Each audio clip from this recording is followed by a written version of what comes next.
Social media বলতে আসলে কি বুঝি, এটা কোনো ডেফিনিশন রয়েছে কি না, আর সোশ্যাল মিডিয়া সম্পর্কে ইসলামী দৃষ্টিভঙ্গি কি হতে পারে, এটি নিয়ে একটু আলোচনা করি। ধন্যবাদ।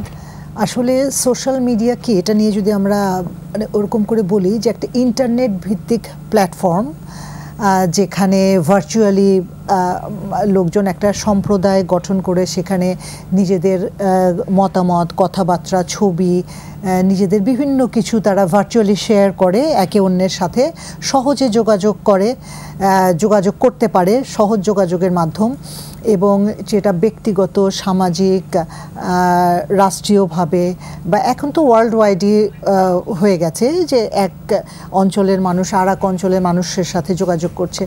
এবং এই সোশ্যাল মিডিয়ার মধ্যে যেগুলো বেশি জনপ্রিয় হয়েছে, আমি যদি বলি যে প্ল্যাটফর্মগুলো, সেগুলো যদি বলি যে মানে ফেসবুক, ইউটিউব, ইনস্টাগ্রাম, টুইটার, তারপর আবার অ্যাপসের মধ্যে আছে হোয়াটসঅ্যাপ, লিঙ্কডইন, এই ব্যাপারগুলো আছেন, আবার টিকটক, এগুলো আছে। যে এগুলো দিয়ে মানুষ তাদের নিজেদের মনের ভাব প্রকাশ করছে, অন্যের মনের ভাব জানছে, ব্যক্তিগত অভিজ্ঞতা শেয়ার করছে। তো এই যে সোশ্যাল মিডিয়া, এটা কিন্তু আমরা দেখি যদি যে আগে তো এটা ছিল না, আপনি যেটা বললেন যে ইন্টারনেটের এখন এই সুযোগ সুবিধা বেশি এবং সবার হাতে হাতে স্মার্টফোন। আমি একেবারে প্রত্যন্ত গ্রামে গিয়েছি, আমি সেখানেও যেয়ে দেখছি যে হয়তো বাসায় ইলেকট্রিসিটি নেই, তারা বাজারে ফোনটা চার্জ দিয়ে এনে ব্যবহার করছে, মানে স্মার্টফোন এবং এই সোশ্যাল মিডিয়া ব্যবহার করছে, মানে প্রত্যন্ত অঞ্চল পর্যন্ত চলে গেছে এই সোশ্যাল মিডিয়ার ব্যবহার।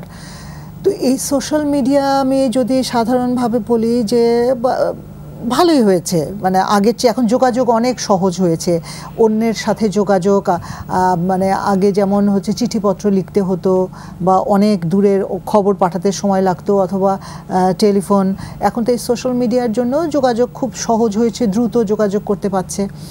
আবার যদি বলি যে জ্ঞানের প্রচার প্রসার, এটাও সহজ হয়েছে, যে কোনো তথ্য আমি যদি চাই, আমি যে কোনো একটা প্ল্যাটফর্মে ঢুকে সার্চ দিলেই আমি ওই তথ্যটা জানতে পারছি, আমার যেটা দরকার প্রয়োজনীয় তথ্য।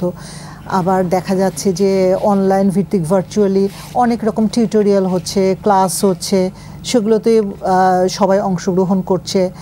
তারপর সামাজিক যে একটা সম্পর্ক, এটা কিন্তু বেশ বিশ্বব্যাপী বেশ ভালোই গড়ে উঠেছে।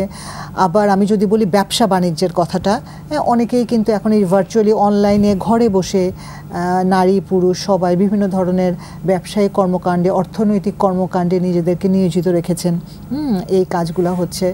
আবার আমি যদি বলি যে বিনোদন, আগে অনেক আগে যেমন বিনোদন ছিল, মানুষ সিনেমা হলে সিনেমা দেখতে যেত বা রেডিওতে গান শুনতো, তারপর আস্তে আস্তে টিভি আসলো, এখন তো বিনোদন আরও সহজ হয়ে গেছে, যে হাতের মুঠোয় বিনোদন, যে যেটা চাচ্ছে সেরকম করে করতে পারছে।